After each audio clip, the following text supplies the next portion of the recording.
Assalamualaikum warahmatullahi wabarakatuh. Jamaah, jamaah.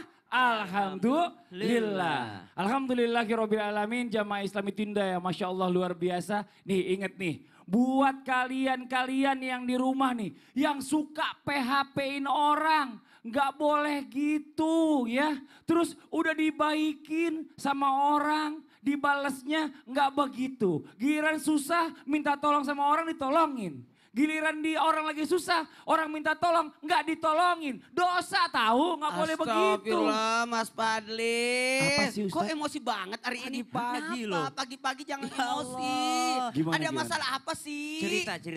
Coba jangan langsung emosi. Cerita dulu sama kita. ayo. Iya. Ada kita di sini. Gimana aktingnya? Keren kan? Hah? Acting?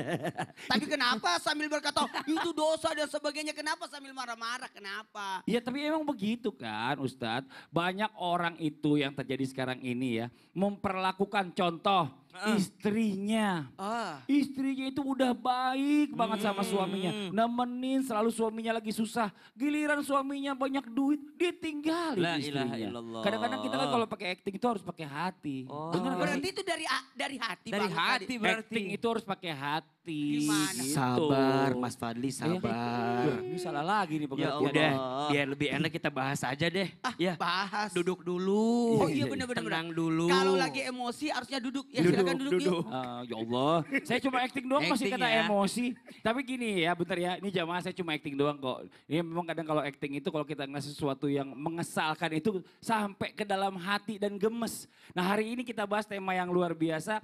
Mudah-mudahan jadi pelajaran buat kita semuanya, buat para laki-laki ataupun para wanita ya. Dengan tema yang kita bahas, habis manis lalu dibuang. Nauzubillah summa nauzubillah. Nah sekarang kita akan melihat terlebih dahulu ada video tayangan ya.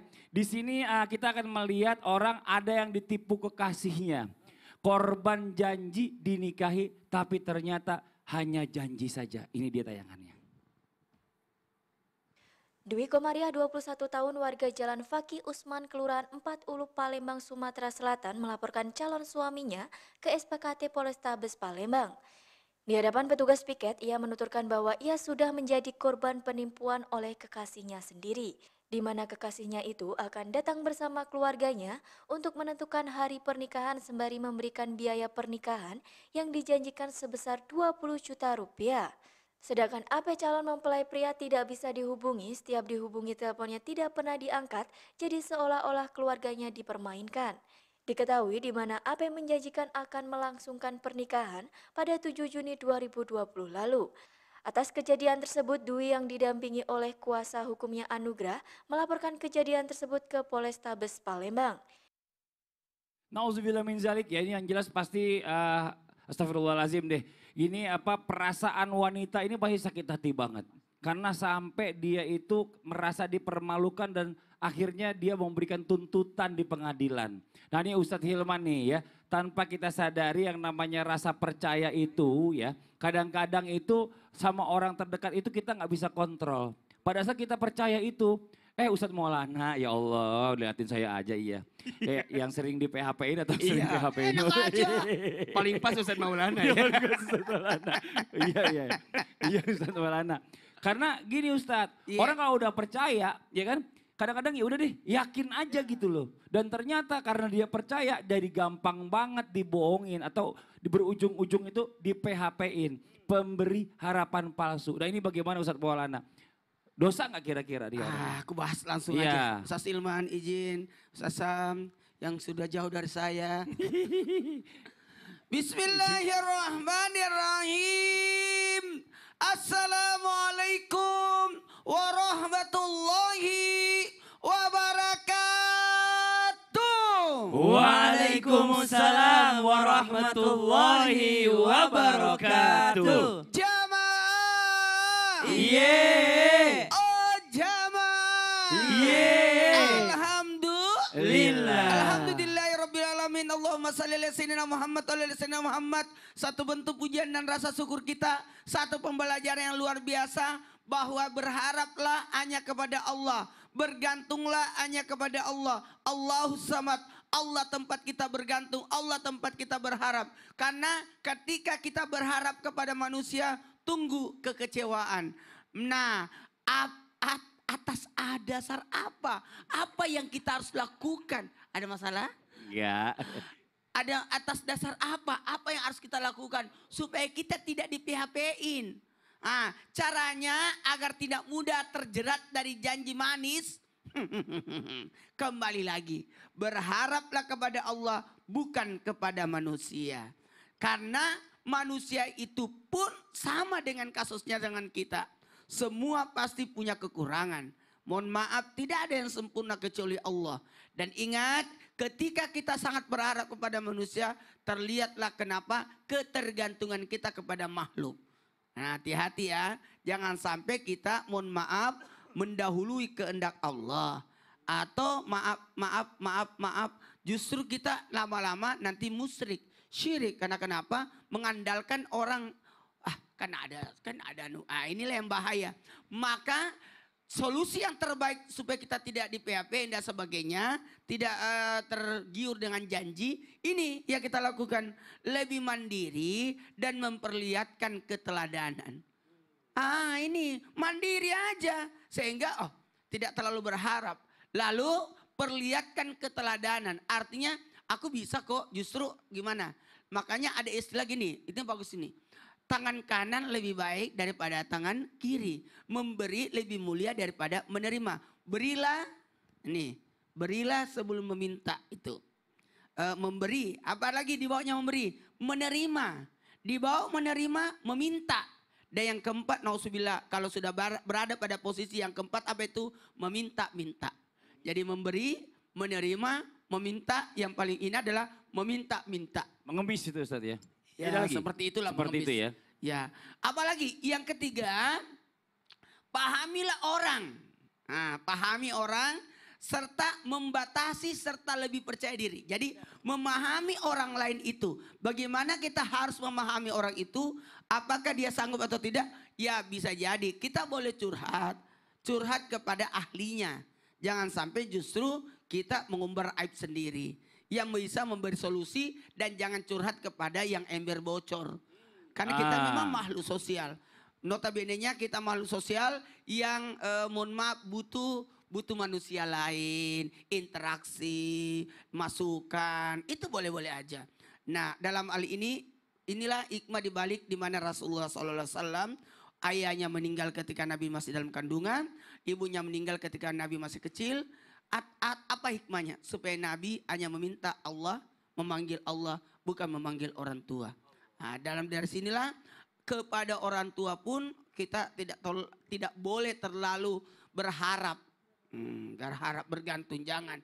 Karena orang tua ada masanya. Istri jangan terlalu berharap sama suami karena yang kau nikahi adalah manusia. Betul. Suatu saat nanti dia akan berpulang ke rahmat Allah. Betul. Tapi Ustaz pernah nggak di PHP-in orang? Nggak usah dibahas ya. Kan dijanjiin mau ada yang mau sumbangan buat masjidnya. Nggak taunya nggak nyampe-nyampe. Nggak nyampe-nyampe Saya pernah sampai denger sih sekarang itu di gitu bukan ya. PHP juga namanya. Kalau pembangunan mohon maaf saya tidak terlalu berharap. Oh ya Allah, akhirnya sendiri semuanya kan.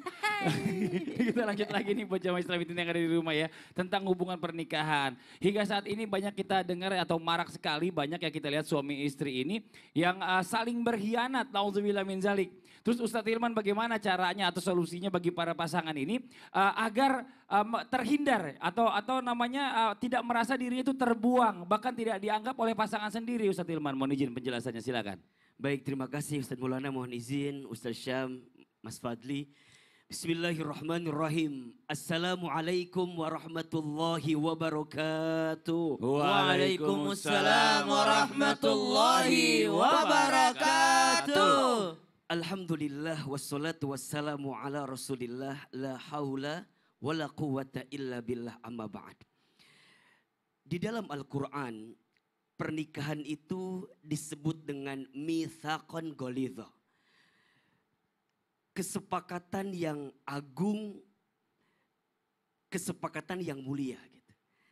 Ini yang harus dipahami oleh setiap orang yang menikah. Bahwa ketika dia menikah, berumah tangga, bukan hanya sekedar berjanji kepada pasangannya, tapi sesungguhnya dia sedang berjanji kepada Allah Subhanahu wa ta'ala. Maka dari sinilah kita harus berangkat memahami bahwa ketika kita berumah tangga harus menjaga satu sama lain gitu. Jangan mudah mengkhianati, menyakiti, atau bahkan meninggalkan pergi orang yang kamu nikahi itu. Karena itu perkara yang tidak menghadirkan kebaikan dalam hidup kita. Maka setidaknya ada 2 sikap yang kita butuhkan di rumah tangga, dalam pernikahan kita, agar rumah tangga kita insya Allah terhindar dari bahasa tadi tuh, ditinggal pergi, dikhianati. Apa di antara sikapnya? 1, sikap ikhlas. 2, sikap ridho. Apa itu ikhlas? Ikhlas itu saat kita berharap dan menyandarkan segala apapun hanya kepada Allah Subhanahu wa taala. Hati-hati dengan cinta karena paras. Karena paras ada expirednya. Ada apa Ustaz? Ada batasnya, ada expirednya. Ya, batasannya. Ada berubahnya. Cinta karena harta ada habisnya. Cinta karena pangkat jabatan ada pensiunnya. Tapi cinta karena Allah, maka itulah yang akan menghadirkan kebaikan di dalamnya. Kemudian yang kedua apa? Ridho. Saat kita menikah berarti seorang suami itu ridho untuk bisa membimbing istrinya dalam kebaikan di hadapan Allah. Dan seorang istri juga ridho untuk menerima apa yang suaminya hadirkan. Maka nanti ini penting di rumah tangga ya. Tolong catat quotes pagi ini ya. Apa? Ayo. Jangan tuntut pasanganmu agar sesuai apa yang kamu mau. Tapi tuntun pasanganmu agar sesuai dengan apa yang Allah mau. Jadi bukan karena apa yang kita mau, tapi apa yang Allah mau. Maka belajarlah di rumah tangga untuk nambahin ilmu lagi. Karena mohon maaf, banyak rumah tangga yang tidak mendapatkan kebahagiaan bukan karena kurangnya cinta, tapi karena kurangnya ilmu. Maka ilmu ini menjadi penting agar tidak masuk kategori yang tadi saling menyakiti satu sama lain. Ikhlas, ridho. Ikhlas saat mencintai, ridho saat menerima. Maka ini akan menjadikan rumah tangga kita menjadi tangga berharga untuk mendapatkan surganya Allah Subhanahu wa ta'ala. Jangan pernah menuntut tapi coba menuntun. Karena menuntut itu lelah, sedangkan menuntun itu penuh dengan hikmah dan berkah. Wallahu a'lam bishawab. Masya Allah, itulah kebanyakan ya. Maksudnya antara manusia atau pasangan itu kadang-kadang suka menuntut haknya. Itu namanya otoriter. Iya, tapi tidak pernah menunaikan kewajibannya. Nah, ini yang jadi masalah. Dia mau menuntut orang, menuntut Iya. orang, tapi dia sendiri tidak memenuhi kewajiban. Betul. Nah, Kamu sekarang harus begini, tapi tidak bersiap. benar. Nah, sekarang nih Ustadz Syam nih, saya ada pertanyaan nih dari teman saya nih ya. Iya. Katanya dia bilang, saya sekarang lagi posisinya di tahap sering banget dimanfaatkan orang lain atau di PHP-kan sama orang terdekat saya. Dia ada pertanyaannya gini, apakah yang terjadi sama diri saya sebenarnya nih? Apakah ada karma gitu katanya dia ya? Iya. Ya, atau balasan sama apa yang telah dia lakukan pada masa lalu? Dan bagaimana caranya kita mengetahui apakah itu karma yang kita terima ataukah itu ujian dari Allah? Atau izin balasannya penjelasannya. gitu ya. Bahasanya seperti itu pertanyaannya. Bismillahirrahmanirrahim. Tabi guru-guruku Mas Fadli, Ustaz Hilman, Ustaz Maulana. Alhamdulillahi Rabbil Alamin. Wassalatu wassalamu ala ashrafil anbiya'i wal mursalin. Sayyidina Muhammadin wa ala alihi wa sahbihi ajma'in. Asbahna wa asbahal mulku lillahi Rabbil Alamin. Subhanaka la ilma lana illa ma 'allamtana. Innaka antal alimul hakim. Rabbi shrah li sadri wa yassir li amri wa hlul 'uqdatam min lisani yafqahu qawli waj'al li waziran min ahli amin amin amin ya rabbal alamin.